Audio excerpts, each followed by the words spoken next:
Hey everyone, I'm Allyson Mars. You're watching NBC News Now. Here is what's happening. All of a sudden, the trees over this way, behind the houses over there, they just it was just like they imploded. They just fell over. Surveying the damage from Claudette, the deadly tropical storm that tore through the South, bringing heavy rain, dangerous winds, and devastating tornadoes. A tragic accident at a pride parade in Florida. Congresswoman Debbie Wasserman Schultz saw it all. You could see and hear the truck loudly, gun the engine, jump out of the driveway at full speed, slam into this poor man. I mean, I don't even want to repeat what it sounded like. And get your wallets primed. It's Amazon's annual Prime Day. What's on sale and what you should skip during the two-day extravaganza. Okay.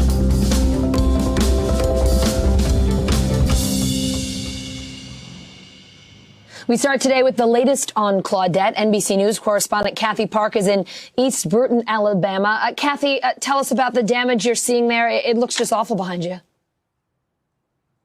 Yeah, so Claudette spawned tornadoes, and one of them landed right here in this community. It used to be a mobile home community, but you can see a lot of these homes are now left in pieces.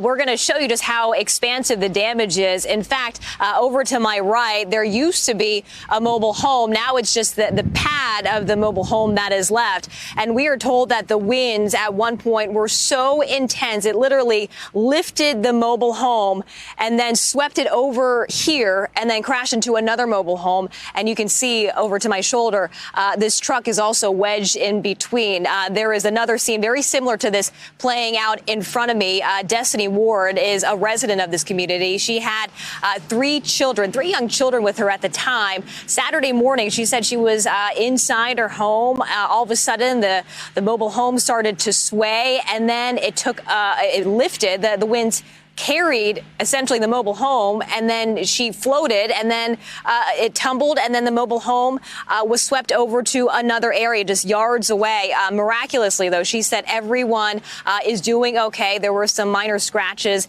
and bruises, but they are in a state of shock, really. But this is pretty much a pocket of probably what we're seeing right now as far as the most extensive damage here in East Bruton. But yeah, Allison, this is quite a scene out here, and a lot of people, we've been noticing them coming out, just kind of picking up the pieces as they try to move forward. Yeah, I mean, literally pieces, Kathy, as we look at the drone video and some of the other footage that you're showing us. I mean, it looks like homes and buildings just in absolute tiny pieces. I understand the storm was also linked to a horrible car crash. It killed 10 people, 9 of them children. What can you tell us about that accident and the victims?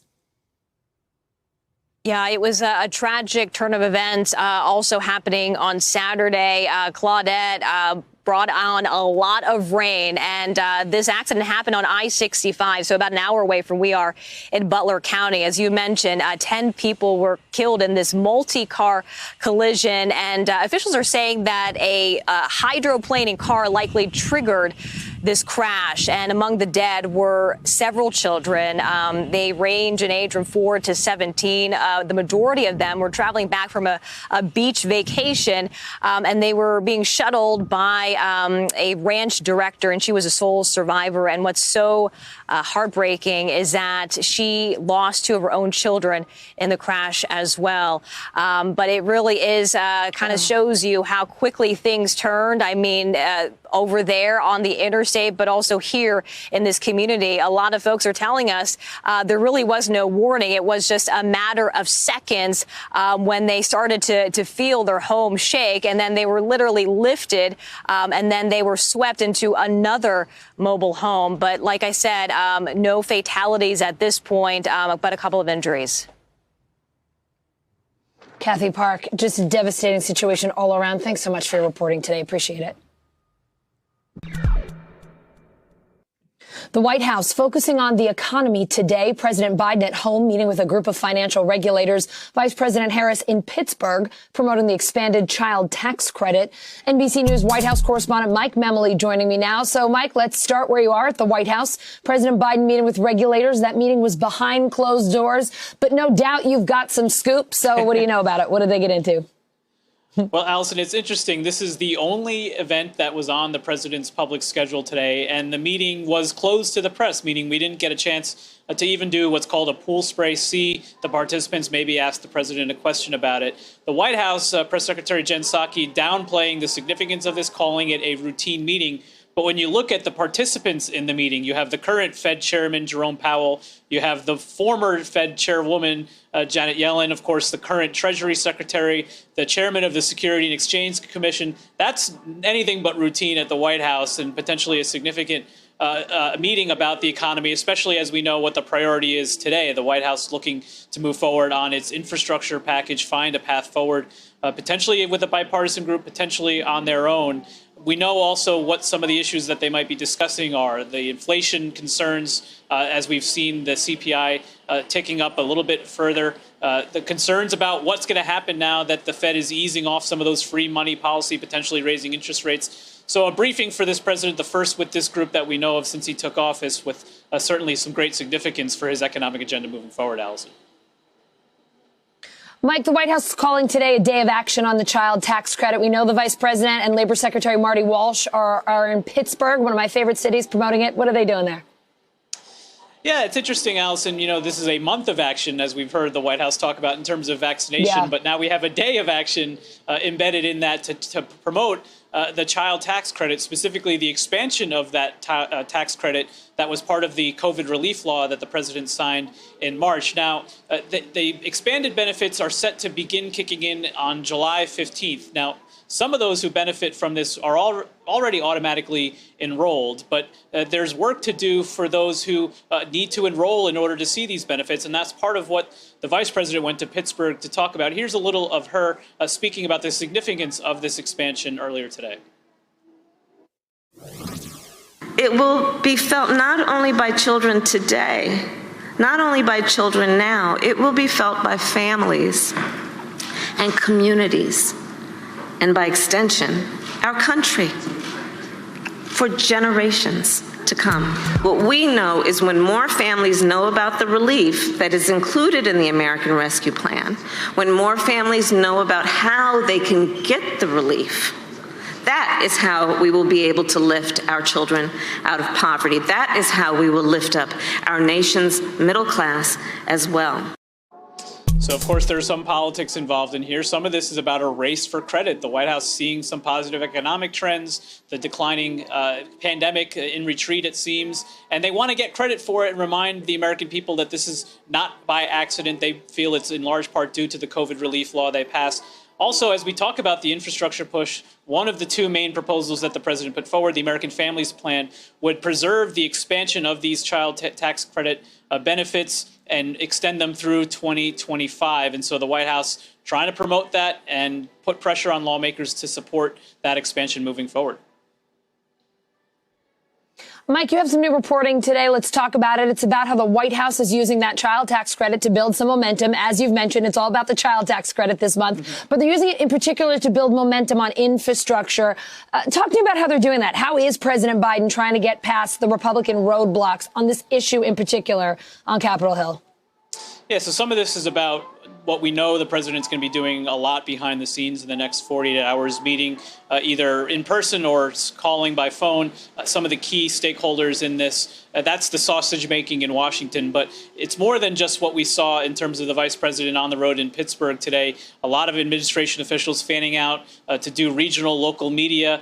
They're working with influencers, social media influencers, to promote these benefits. They know that if anything is going to happen in terms of political pressure being brought to bear, they need to be driving that on all fronts. And so that's what the White House has really been working on today. They no, all the focus in terms of the infrastructure negotiations with Republicans is on that traditional infrastructure, roads, bridges, tunnels, but they want to make sure that they're continuing to do everything they can to keep this so-called human infrastructure, the expansion of the child tax credit, among others that were included in that family's plan, front and center. So you can look for more events on different pieces of it beyond the credit over the next few weeks as they try to build some public support for this and pressure on the lawmakers who might oppose it, Allyson.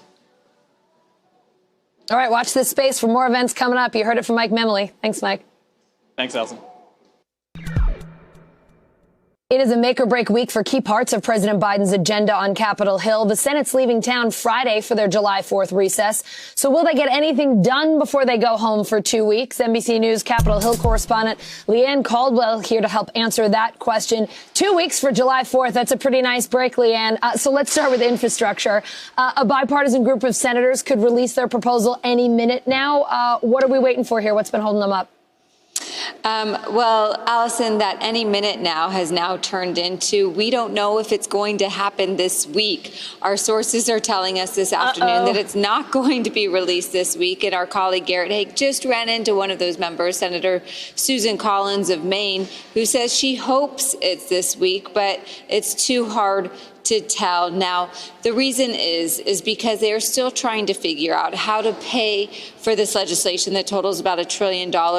One of the things is a gas tax tied to inflation moving forward. That's just one of the proposals. And that's something that the White House has shot down and something that many Democrats have shot down as well. Another issue is a user fee for people who drive electric vehicles. Since they don't pay a gas tax, they are proposing a fee for them to use the road, something that the White House today, by Press Secretary Jen Psaki, shot down. So, Allyson, this is getting very complicated, and they don't have a lot of time. And Democrats are getting extremely impatient because they know that the more time this takes, the less time they have to pass this and the rest of their legislative agenda. Allyson. Leanne, we know the Senate's set to vote on a voting rights bill tomorrow. Let's talk about that. Republicans, of course, expected to block it. So what is the Democrats' strategy here? The Democrat strategy is to put it up for a vote and see who votes for it and see who votes against it. Now, I must say that this is just a procedural vote to even get onto the legislation, just to begin debate. But it needs that 60-vote threshold. We talk about the filibuster all the time. So let's listen to what Senate Democratic leader Chuck Schumer said about this vote on the Senate floor today. We shouldn't have to debate voting rights on the floor of the United States Senate. These rights should be sacrosanct. But the events of the last few months compel us to have this debate now. Donald Trump lied over and over and over again, poisoning our democracy, lighting a fire beneath Republican state legislatures who immediately launched the most sweeping voter suppression effort in at least 80 years. So while it's highly unlikely that there are going to be 10 Republicans, if any Republicans, that vote for this procedural motion tomorrow, what we will be watching is where Senator Joe Manchin, the Democrat from West Virginia, falls. Because if he votes for this procedural motion, then that means Democrats can say that this was blocked just by Republicans, which is a much better messaging tool than if there's bipartisan opposition against this, Allyson. Leanne, that voting rights bill is reigniting the filibuster debate, which usually involves two names, Joe Manchin, Kyrsten Sinema. But our Capitol Hill team's reporting the worst kept secret in Washington is that those two moderate senators aren't alone in opposing nuking the 60-vote threshold. So who are the other Democrats we're talking about here? Who else backs the filibuster? They aren't alone, and it's an issue that has made many Democrats extremely uncomfortable. But Senator Joe Manchin has been happy to be the face of that opposition. He does not mind the camera, he does not mind the spotlight, and he does not mind taking cover for his colleagues, which he's actually done on several issues, including on the filibuster. So there's some who say that perhaps there needs to be reforms. There's some who say that they don't really want to touch it just yet. So some of those senators, Senator Maggie Hassan of New Hampshire, she's up for re-election in 2022, as well. And so there is at least a handful of these Democratic senators who say that the filibuster is not something that should be eliminated at this moment. And so it's still a very complicated debate for the Democrats. But this vote on voting rights tomorrow is going to put the filibuster debate back in the spotlight, Allyson. Leanne, one more for you on a new bipartisan push to form a 9/11 type committee to study the government's COVID response. Can you tell us how that one came about and who's supporting it? Yeah, this is authored, and this idea, I should say, is by Senator Bob Menendez of New Jersey. He and Senator Susan Collins of Maine last week wrote an opinion piece in the New York Times talking about how this was necessary, and now they have kind of elevated this idea again today. Let's listen to what Senator Bob Menendez said. How could such a staggering loss of life happen here in the most powerful nation on earth? And what can we do to make sure that America is never again caught flat-footed when faced with a deadly and contagious virus? We owe it to the families of the 600,000 people lost to COVID-19 to get answers, just as we did to the families of the nearly 3,000 Americans who perished on September 11th of 2001. So this is a relatively new idea, but we will see if this gains steam among Republicans and Democrats up here on Capitol Hill, Allyson. All right, let's see what happens, Leanne Caldwell. Thanks so much. The Supreme Court handing student athletes a major victory, ruling unanimously that the NCAA can't stop universities from giving athletes education-related benefits. We're talking about things like musical instruments or paid internships. NBC News Justice correspondent Pete Williams joins me now. So, Pete, tell us more about today's decision. Well, you've got it. That's the explanation. A lower court ruled that the NCAA went too far in trying to limit those classroom-related benefits. So things solely related to education, not related to their performance as student athletes. And today the Supreme Court said the NCAA went too far and upheld that decision. So it's not directly about compensation, but the Supreme Court didn't buy the NCAA's legal argument here, which is that those restrictions that it imposed were important to maintain the amateur status of athletics, because if anything erodes that, it would undercut the fan base, because fans support student athletics because they know the students aren't paid. So, Pete, you said it. This isn't a question of whether student athletes can be paid, but how could this affect that particular battle? Well, it's going to affect it for a couple of reasons. Number one, the court doesn't buy the NCAA's legal argument here. So if students then sue and say, OK, well, now we're going to sue about something different. This was the result of a student lawsuit, by the way, or a lawsuit filed by former student athletes. If they went to court now and said, OK, now we want to be compensated for the use of our names, images and likenesses. This is where the action is right now in student sports. I'm not sure that the Supreme Court would say to NCAA, you can stop that. And there's a concurrence today from Justice Brett Kavanaugh, who went much, much further. He said there's no way that any other industry could get away with this business model. Restaurants, he said, for example, can't band together and say, we're going to pay our workers less because customers want to eat food that's prepared by low-wage workers. And he gave a number of examples like that. It's a blistering concurrence with the majority opinion today, which was unanimous. Not a good sign for the NCAA. Sure doesn't sound like it. Pete, the Supreme Court's pretty busy this week. We are expecting more decisions. What in particular are you watching out for? Well, I think the one that has the largest amount of interest is another student-related case. This is students in high school and middle school. The question is, can the schools punish them for their speech off campus? This is the case of the young woman who was a high school student, freshman, who did not get a position on the varsity cheerleading team. And she put a Snapchat message out that included the F-bomb several times. And so she was kicked off the cheerleading team altogether. She sued.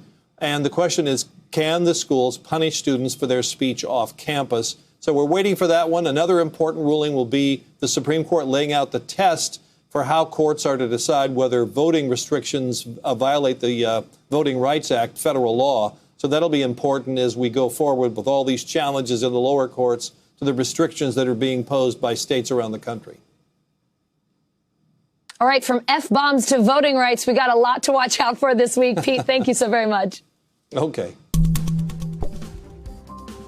Let's go to NBC News Now correspondent Simone Boyce. She's got the latest headlines from NBCnews.com. Great to see you, Simone, after a week off. A familiar face, a friendly face. How are you, my friend? Welcome back. So great to see you too, Allison. We're going to start with this. Looks like summer travel off to a rocky start for American Airlines.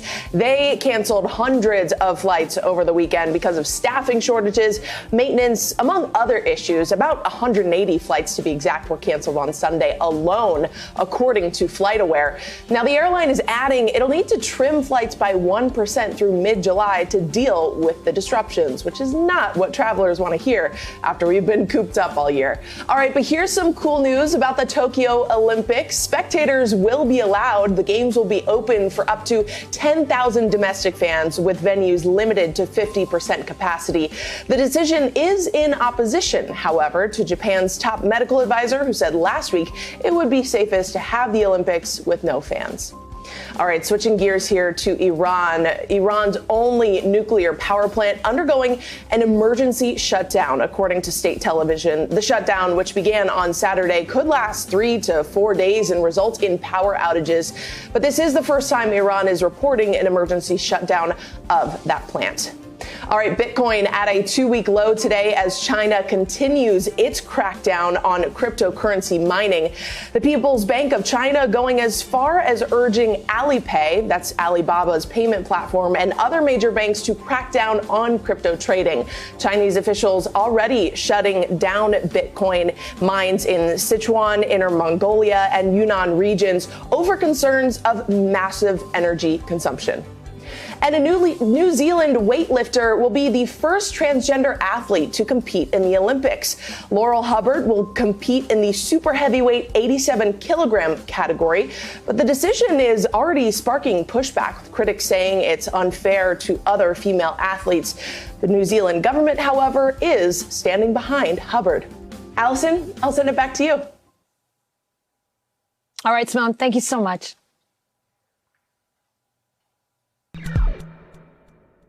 Another violent weekend in Chicago. At least 5 people were shot and killed, 54 others injured. Meanwhile, Chicago PD are announcing a plan to expand community policing. They say the program is showing progress. NBC News correspondent Shaq Brewster has more from Chicago. This is what it looks like. Yeah, this is literally, you're just walking out in the street and you're talking to folks. It's community policing, and Deputy Chief Angel Navales is charged with refreshing the decades-old concept. The program and its leader getting a major endorsement from Chicago's top cop. This is a transformative moment for CPD. A moment that can't come soon enough for a city that's seen shootings spike 43% and murders rise 33% just this year. For Navales, the solution is in the community. Once you establish relationship with folks, people are, and they trust you, people are more apt to speak to you, to exchange information with you, tell you about problems that sometimes we don't think are police problems, but may lead to police problems. Chicago's reimagined neighborhood policing initiative pushes officers to break from traditional policing and engage the public, passing out food, coaching sports, and hosting events. It commits 2 officers, or DCOs, to every South and West Side district. Their job was to proactively, in the field, engage members of the community. And those 2 officers, that is their only job. That is their only job, so they're not responsible for radio calls. And researchers say in its first year, it seemed to be working. Trust in police in the pilot district was on the rise. The aim is to have the police be responsive to communities. We need the community to say what it wants, and to expect that that's what policing is going to look like. While the pandemic and protests rolled back initial progress, community leaders assisting the program say they've seen change. What did it look like before you had DCOs here who you were able to reach out to? It was just calling, and it was just going into a dead zone. Fast forward at the pandemic, we're walking with some of the DCOs and 4, 5, 6 people coming up to them, knowing them by name. And, that's what we want. But Advocacy Director Nicole McBride says she's concerned the program could be expanding too quickly, emphasizing the need for change to last. Oftentimes what happens, especially in major cities, is that program after program is introduced, then it's defunded or it's forgotten about or something else becomes the new highlight reel. And so I think that there's skepticism sometimes from community members that their voices actually will be heard this time. And Shaq Brewster joins me live now. Great to see you, Shaq. So you spoke with an advocacy director who's concerned about expanding too early. Let's talk more about some of the concerns with this expansion. Yeah, and it's not only the advocacy director, but you also hear this from researchers who examine the program. They're saying that they want to make sure it works. They want to take this district by district, learn the best practices, learn what works and what needs to be altered before it goes too large. But we heard from the superintendent, this is something that he is investing in. He wants it to go to districts all across the city. They announced that it's happening in every South Side district and every West Side district. So this is being expanded. But the concern that you have from some of the people involved in it is that they want to make sure it works before it broadens out too far. Allyson? So, Shaq, also as you were reporting, community policing has been around for decades. It's nothing new. What are officials going to do differently in 2021? How are they going to make sure that this is just appropriate for the year and the era and the environment that we're in? Yeah, that's a really good point that you make because it's something that we've heard for a long time. I mean, this is an idea that has been in place since the 90s. We know that it's key. It's central to that police reform bill that's being negotiated in Congress right now. So, yes, this is a concept that has been around for some time. But what they're doing differently here in Chicago when you ask that question is it's the amount of resources that they're putting in. Not only do you have those DCOs, those 2 officers in every district that community members can reach out to directly, but they're also saying every officer should be a community service officer. Every officer should be finding a way to engage members of the public. There's also the back end of it where you have those ambassadors, people like McCole, who are also working hand in hand with the officers. It's a holistic approach that they're trying here in Chicago, Allyson. All right, Shaq, no doubt you'll stay on this one. Let us know how it's going. We very much appreciate your reporting. Definitely. A tragic accident at a pride parade in Florida yesterday. A pickup truck driver lost control and ran over 2 people, killing one of them. NBC News correspondent Sam Brock has more from Wilton Manors, Florida.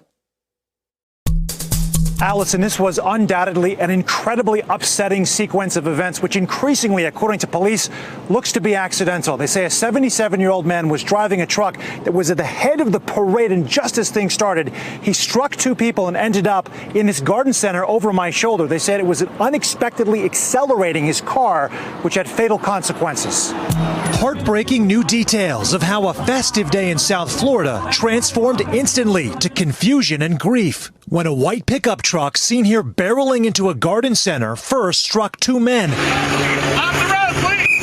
hospitalizing both, one of whom later died. I saw bodies on the ground. It was just a traumatizing experience all around. Video shows officers placing this man in a cruiser. Fort Lauderdale police later confirming the driver involved is part of the Gay Men's Chorus Group and is a 77-year-old who had ailments preventing him from walking the duration of the parade and was selected to drive as the lead vehicle. Police say as the truck began to move forward in anticipation for the start of the parade, the vehicle accelerated unexpectedly.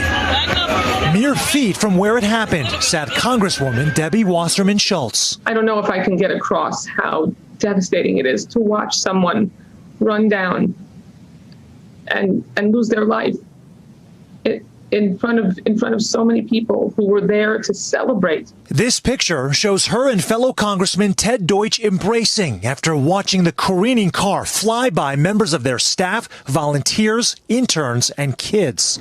Initially, it wasn't clear whether the act was intentional. The Wilton Manors police chief later called it a tragic accident. This does appear to be accidental. Does that provide you any relief at all? It provides me with some relief in the moment. How tragic is it? You'd like your first thought to be, oh my God, what a horrible accident. And that wasn't any of our first thoughts.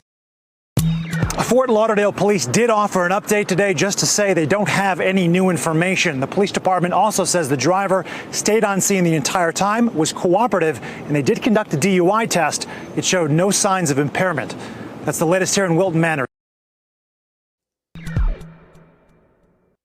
Oh, man, all I can say, I wish I was there. The Foo Fighters playing for nearly 3 hours last night to a sold-out crowd at Madison Square Garden, the first concert to fill the garden with fans since COVID. NBC News correspondent Stephanie Gosk has more from outside the arena.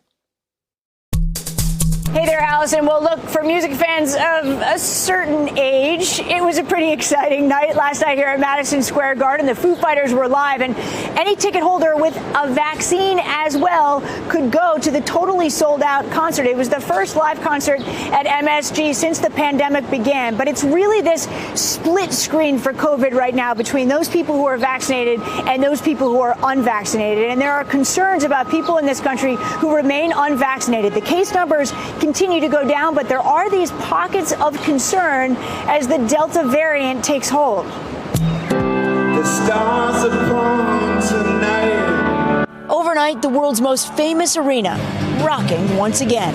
Foo Fighters are my number one. Grammy-winning band Foo Fighters taking the stage at Madison Square Garden, the historic venue's first concert in more than 460 days. Words can't say how I feel. Fans arrived early in anticipation, and as arena employees verified vaccination cards for ticket holders, a group of protesters objected to the concert's vaccine mandate. With fans clamoring to get inside MSG, rock and roll's long-awaited return to the Garden was a night to remember. The fully vaccinated, sold-out crowd singing along to their favorites, led by Foo Fighters frontman Dave Grohl. Grohl offering his gratitude to everyone who filled the arena. Thank you all for being here tonight. A welcome spectacle for the millions of Americans eager to enjoy more times like these. Leave it all behind.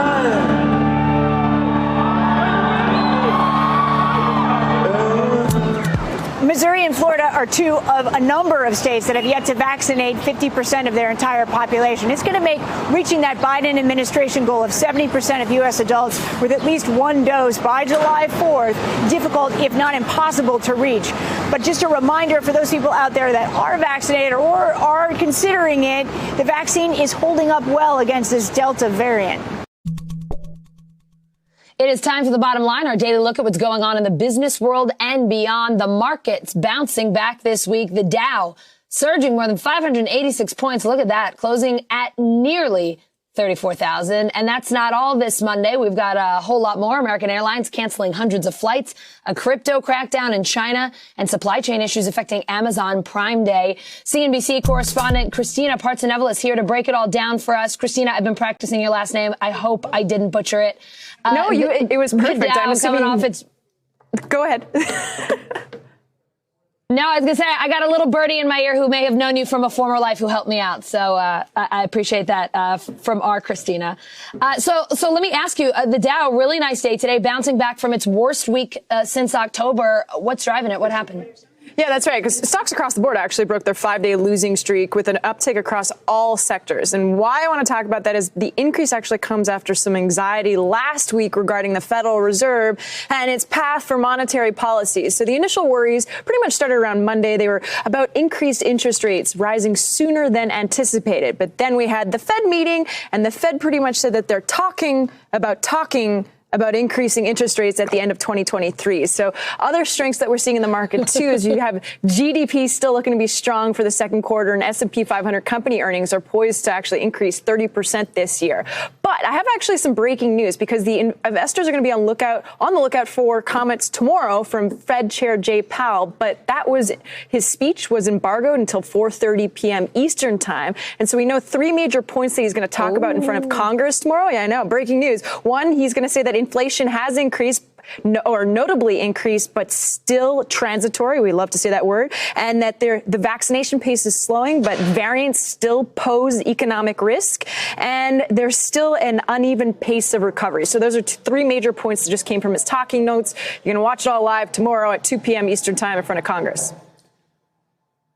Oh, Christina, amazing. I love me some Jay Powell. And I just love how the markets react like that. Like they're talking about maybe raising interest rates At 2023, we got a ways to go and we're already freaking out, but that's how it goes. Let me ask you about American Airlines. They canceled hundreds of flights over the weekend. They're blaming staffing shortages, maintenance issues. What happened there? Yeah, there's actually a triple whammy. So let's first, push out the fact that there was bad weather. There's definitely increased demand from a lot of people traveling, but there's a staffing crunch. So American Airlines said it's going to trim roughly 1% of its schedule through mid-July, and it actually canceled way more than that this past weekend. But much of that had to do with staff shortages. American also said they're racing to train all of their pilots they furloughed during the worst of the pandemic. So they're a little bit behind the curve when it's getting employees back into the market there. And we're seeing this problem, though, across the board, especially in the service industry. Restaurants, it's a constant story, are struggling to find workers. And then another big one, too, is in trucking. There's a massive shortage of truckers. And so American workers at this point across the board are gaining some kind of, I guess you could say, leverage, because a lot of people are getting higher pay, or they're getting bonuses or gift cards if you're working in the fast food retail space, and just in general, other goodies that are enticing people to work. Yeah, it's incredible, some of the things that they're offering to try to get folks to show up at these job fairs or even consider applying for jobs. I have to ask you about Bitcoin.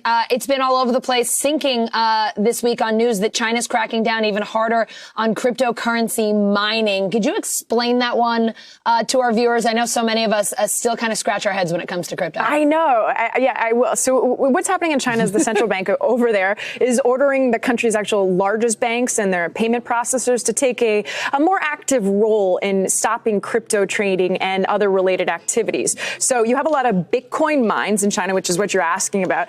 Many of those were closed on Sunday after authorities in just to the southwest of the country ordered a halt to crypto mining. And so that means a lot of mines closed. And if they are not mining, that means you can't find Bitcoins. And the way this works is Bitcoin's network is decentralized. So there's no middleman. There's no bank to process your orders. Instead, miners race to solve complex math puzzles with their computers, and whoever wins the race is rewarded with Bitcoin. So that's why they have massive servers set up. They use a lot of energy, and the process takes a lot of power.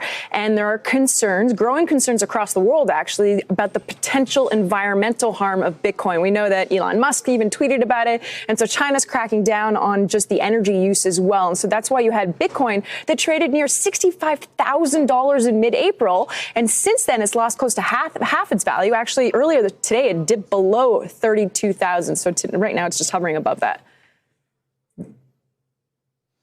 Crypto still scares me. I just can't get over it. Christina, it was so awesome to have you on today. Please come back and see us again on the evening show. We'd love to have you. Yeah, I'd love to be back. Thank you for having me. One of the biggest sales of the year is here. You know what I'm talking about. It's Amazon Prime Day. It's 2 days, technically. We've got today and tomorrow. And this year, it's not just Amazon. Other retailers are slashing prices and staging their own events to keep up and cash in. So where and how can you score some great deals this week? You know who we're going to talk to about this one. Smart shopping expert Trey Bodge is here to help. Trey, my executive producer told me she wouldn't even touch Amazon Prime Day until we talked to you first, because she knew that would be a waste of her money. So let's talk about it. Amazon's promising 2 million deals this year. What are their best bargains right now? Because I know in past years it's been a lot of deals on Amazon products, but maybe not on other stuff. Is it different this time around? Well, Amazon products are on sale today, and that is one of my favorite categories to focus on for everyone. But also a lot of deals on things like countertop appliances, smart home gadgets, robotic vacuums, personal tech like Fitbits and earbuds. So there are lots of goodies for everyone, but just, make sure to keep a list and keep on budget as well during this time. Yeah, that's the biggest challenge, right? All right, you say countertop appliances. I need a microwave. Is this the time to do it? Yes, I would definitely look. Microwaves, blenders, Instapots, all those things that you love to use in your kitchen. Definitely take a look. But, as you said, there are a lot of competitive retailers right now. So don't only look at Amazon. There's Walmart, Target, and on down the line. So before I ask you about some of the other retailers, is there anything to avoid when it comes to Prime Day deals? Because I know there could be a lot of traps here, right? Is there anything that might look good, but you're thinking, no, it really isn't. Don't go after this kind of stuff right now. It's the wrong time. Yeah, so it's a little less defined than, say, a Black Friday would be. It's kind of wide open. You may save on paper towels and then also a bike for your kid. So it's kind of all over the place. So what I would say is don't jump on a deal that's, say, 5% off. It's just not a good use of your time and investment right now. So look for those deep, deep discounts, 20, 30, 40, and even 50%. Those are the discounts I'd be looking for today. Yeah, that's what it is. You always remind me 10% isn't a deal, even if you try to rationalize it to yourself because you really want something. Hold out for a little more. All right, so let's talk about those other retailers. Who else is countering Prime Day with sales, and what are they selling? Yeah, so I mean, my two favorites here are Target and Walmart. They are really going head to head with Amazon. And so if you're trying to cut out some of the clutter, I would focus on those big three. There's also Best Buy, Kohl's, and they're kind of in the mix, Home Depot. But to me, those big three are the ones to really look at, the ones where the deepest discounts can be found, because you can't watch all of them at once, of course. So I'm saying focus on the big three. Trey, you are the best. I'm going to blame it on you when my husband comes in and sees me online shopping this evening. But hey, I can't pass up a deal. I know where they are now. Thank you so much. My pleasure. Thank you. See you soon. The American dream is still alive and well. Just ask the founder of Edible Arrangements, who turned a single flower shop into a worldwide franchise. NBC Nightly News weekend anchor Jose Diaz-Balart sat down with Tarek Farid. Tarek, for so many of us, edible arrangements have been a part of our lives at one time or another. And we don't often kind of think, well, how did this come about? How does edible arrangements start? I didn't know much about flower business when I opened my flower shop. Where do I buy the flowers? As you go around and people see you're working hard, they'll cut you a break. Like, kid, you work hard. Come, the first wholesaler that I had, I froze the flowers when I opened my first business because I didn't know what temperature a cooler should be set at. Right. And I went back to, and I could only buy cash. I didn't have any more money. I went back to the wholesaler and he gave me credit. He said, no problem, take whatever you need. I think you're good for it. And I walked out kind of like almost with tears in my eyes thinking, I'm good for it. You don't even know me. How? So there was something there that this person saw in me. And if you make the effort, you will meet those angels. And then in 1999, you think, what about edible flowers, essentially? Where does that come from? With the flower business, I started an IT business that was putting POS systems in flower shops when there was no POS systems. In the journey, I saw this fruit bouquet business, and we wanted to diversify within the flower shop. I saw a lot of potential in it right from the beginning. So we took a small section of our flower shop, about 400 square feet, 500 square feet, and the same journey. Wrote a business plan, thought I could get a loan, but as soon as I put the idea in front of the people, I was rejected for the loan. So we opened up a tiny little shop on the side of our store, sent out brochures, made the brochures ourselves, bootstrapped the whole thing, sent out some brochures to our customers, and people just, the phone started ringing off the hook. Like, when can I order one? And so the first Easter, we started in Easter of 99. And the first Easter, we had 28 orders, and it took us all day to make them because we had no tools at that time. We used to cut everything by hand. So right on the first day was a success. We were sitting there, we were expecting a few orders and we got 28. And after that, it just, it just blossomed. And then from that little 500 square foot area in your flower shop where you're cutting fruits by hand to make them look like flowers, to over 1,000 franchises around the world. I always dreamed big. The first, it was kind of accidental. A customer showed up and says, I live in Boston. Can I buy a franchise? And one thing I always tell entrepreneurs is that when that opportunity comes, God sometimes sends you a gift, fake it until you make it. As soon as you hear that, don't say, I don't know what that is. I turned around and I said, wow, that sounds great. Let's do it. Then we ended up building our first store in 2001 in Boston. And from there, from somebody in Boston visiting Boston, was visiting from Atlanta, saw our shop. And then next thing we know, we went to Atlanta. New calls for the NCAA to step up as more and more states pass anti-trans bills. NBC News Now correspondent Maura Barrett caught up with some student athletes demanding action. Rowing just as a sport is beautiful. It's so team driven. Jaya Nagarajan Swenson, a rising senior and NCAA athlete, says they built some of their closest connections on their rowing teams. But this year, some college student athletes have seen doors close. 8 states have passed legislation banning transgender student athletes from competing in sports. Athletic teams or sports that are designated for females are open to females, and we're going to go based off biology, not based off ideology. It so clearly sends a message that we are not welcome here. We're not welcome in sports or in the NCAA or in athletics in general. Alabama, Arkansas, and Tennessee, 3 states recently passing controversial anti-trans bills for student athletes, elevating the frustration felt by students like Jaya as the NCAA chose to host its Division I softball championship games there. Now, Jaya says they can't just focus on their love for their sport. I did a thorough reading of some of the legislation and what the policies are and where championships are held. I love rowing with the NCAA. I love my team and I love my sport, but I was completely ready to drop it if I needed to and just row at a different level.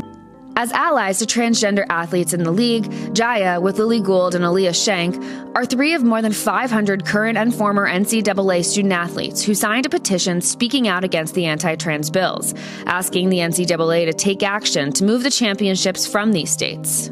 What was your reaction as you saw all of this go down? For me, it was really disheartening. We knew that they could respond, and we knew that they should respond, but they weren't responding. That needs to be recognized by the NCAA that they have power over legislation in states. In April, the NCAA said in a statement that the league, quote, firmly and unequivocally supports the opportunity for transgender student athletes to compete in college sports, and that, quote, only locations where hosts can commit to providing an environment that is safe, healthy, and free of discrimination should be selected.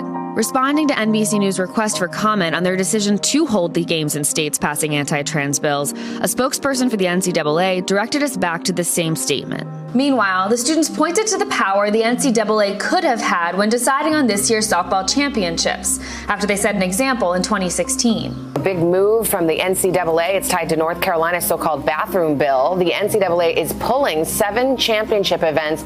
And the state ultimately repealed the legislation. It basically makes me feel like everything that the NCAA says and has said about diversity, inclusion, about caring about the students and the athletes, it just makes me feel like all of that has just been performative. Proponents of these anti-trans bills argue that the legislation ensures fairness in women's sports. But some student athletes say this lack of fairness stems from a separate, larger problem. If you want to talk about fairness, let's look at what happened this past March and April with March Madness tournaments, right, and the women's weight room situation. So if we want to talk about improving the women's game and supporting the women's game, then that's where we should start. Trans female athletes, trans women athletes are not making the game unfair. It remains to be seen if this Title IX affirmation will impact these bills, but the Biden administration makes their stance clear. Transgender athletes are students, first and foremost, and they deserve every right that every other student gets. For student athletes like Aaliyah, Lily, and Jaya, their sport lets them feel at home, realizing their fullest selves. It's helped me find my identity as a non-binary person. The team is really friendly, really open, and I love it there. But right now, that sense of comfort is gone as they wait for answers. She is one of track and field's most decorated athletes, and I'm one of her biggest fans. Allyson Felix qualifying for her 5th Olympics over the weekend, her first as a mother. Here's Today's Show third hour co-host Chanel Jones.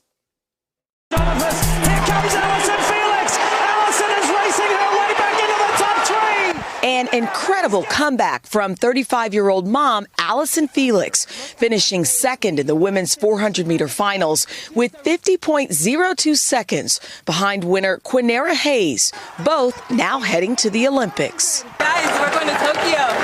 Super mommies, yeah! Sharing her first run at the Olympic Games as a mother with a special spectator, her 2-year-old daughter, Cammie. It has been a fight to get here, and one thing I know how to do is fight, so I just wanted to do that all the way home.